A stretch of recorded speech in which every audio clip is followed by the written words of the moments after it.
you please to give your undivided attention. Someone has come to speak to us this morning, this afternoon, about finding your passion in tzedakah, Mrs. Cindy Nimhauser.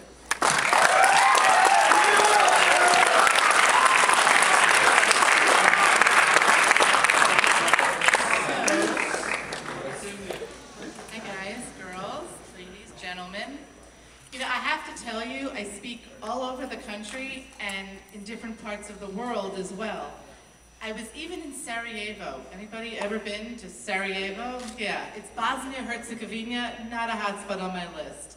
And I've always told people, you know, when you travel around and you speak for tzedakah, and you speak about training others to give tzedakah, and you go to places, like for example, I've never been to Italy, but I've been to Sarajevo.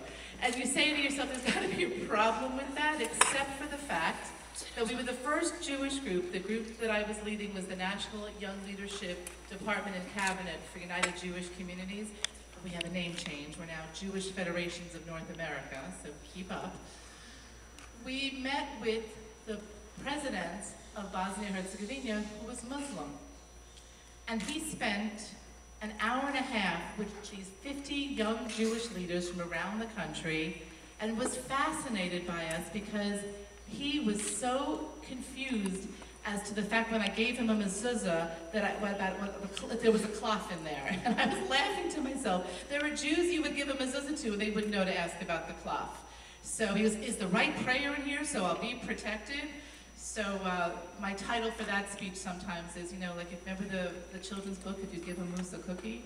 So it was like if you give a Muslim a mezuzah and they know to ask about the cloth. So anyway, I digress.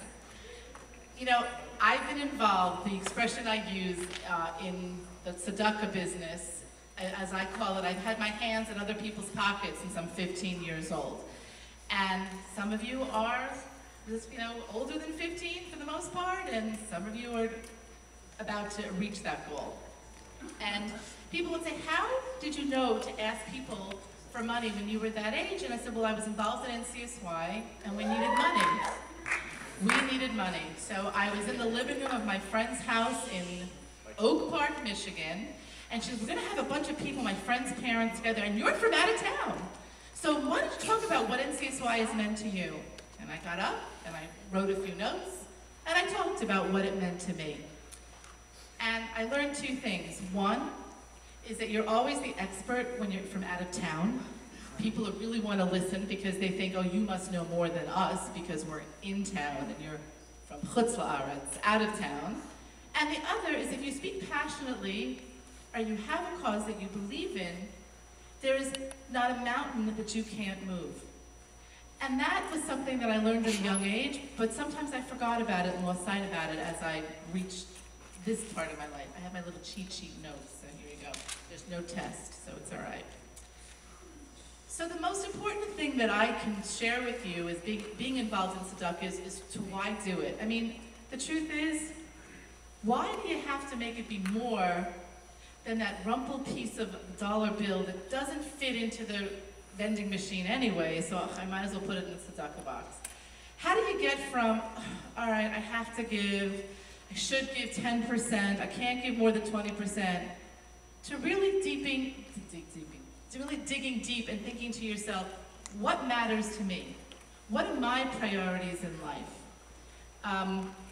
One of the things that I've learned is that if you don't know who you are and what you believe in and where you come from, you can't move yourself forward, you can't move your family forward, and you can't move your community forward.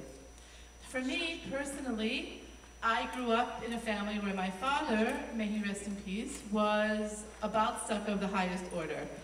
And you know, I always knew he was involved in tzedakah because he was president of my day school and involved in student struggle for Soviet Jewry. He was a Holocaust survivor, had spent the war in Siberia, ran from the Nazis, wound up in a labor camp. But I didn't realize that what he gave publicly was nothing compared to what he gave privately. when we were sitting Shiva, there were people that would come and talk to us and say, you don't understand.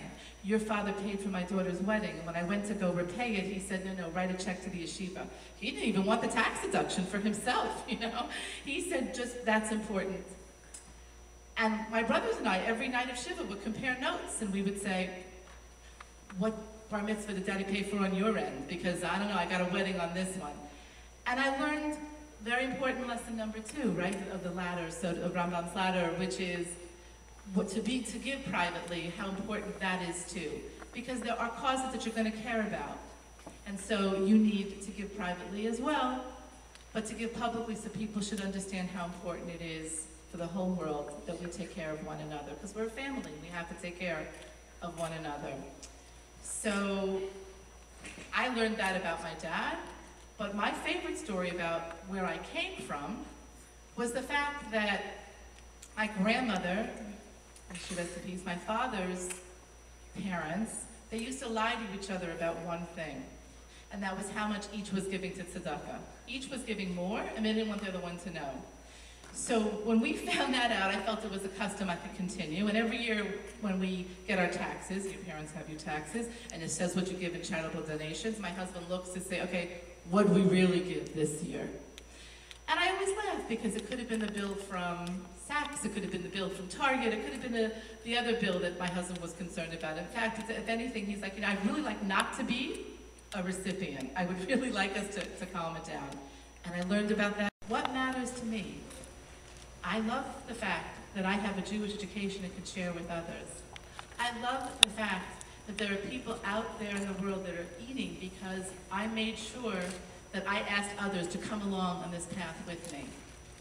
Just when you think you can't do one more thing, think to yourself, yeah, I can. Because Hashem has blessed us all, and we are incredibly lucky here. Thank you for your time.